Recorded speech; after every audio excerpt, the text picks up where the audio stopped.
Over a month into the Ukraine war, there seems to be a shift in the wind.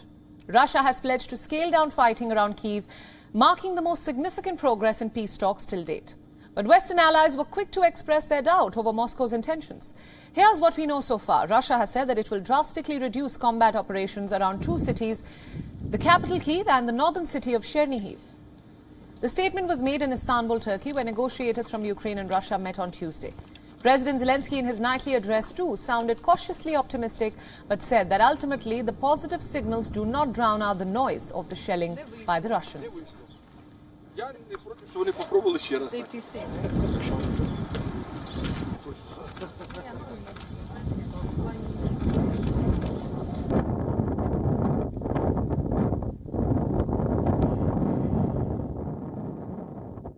Можна називати позитивними ті сигнали, які ми чуємо з переговорного майданчику. Але ці сигнали не заглушають розриви російських снарядів. Не варто втрачати пильність. Ситуація не стала легшою. Масштаб викликів не зменшився. Російська армія все ще має значний потенціал для продовження атак проти нашої держави. On ground in the capital city, air raid sirens could be heard, ringing out late into the night with residents ordered to proceed to shelters. Ukraine's negotiator said that there sufficient conditions were set for a possible meeting between the Russian President Vladimir Putin and Ukrainian President Volodymyr Zelensky. But Ukraine and its Western allies continue to remain skeptical. Ukraine's general staff, while confirming that Russian units were withdrawing from Kyiv and Chernihiv regions, said that it was most likely a troop rotation intended to mislead Ukrainian forces. Western intelligence reported that Russia will now divert troops to secure the Luhansk and Donetsk regions in the east, which are already occupied by Russian troops. We assess that it is likely more a repositioning to be used elsewhere in Ukraine. Where exactly, we don't know. I would just note that the Russians themselves have said, in the same breath they're saying they're withdrawing, that they are reprioritizing the Donbas area in eastern Ukraine.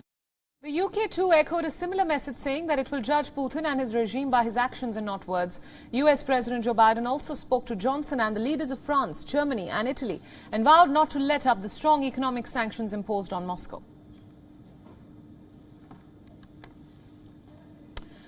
For more details, our correspondent Susan Tehrani has sent us this report from New York. Have a look.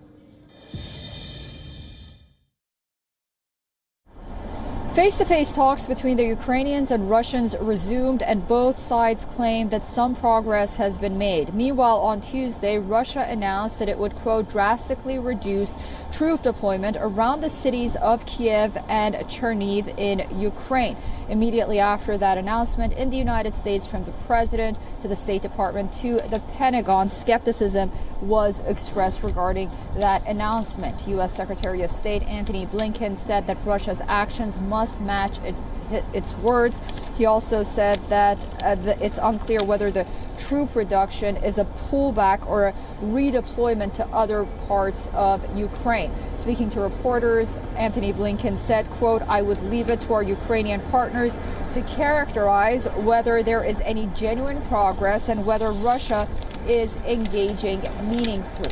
Meanwhile, U.S. President Joe Biden spoke on the phone with his European counterparts and, according to the White House, reaffirmed their determination to continue raising the costs for Russia due to its attack against Ukraine. They also discussed the humanitarian situation, not only in Ukraine but in neighboring countries. According to the White House, the importance of a stable energy market in light of the disruptions due to sanctions were also discussed. Susan Tehrani reporting from New York for WION World is One. WION World is One is now available in your country. Download the app now and get all the news updates on the move.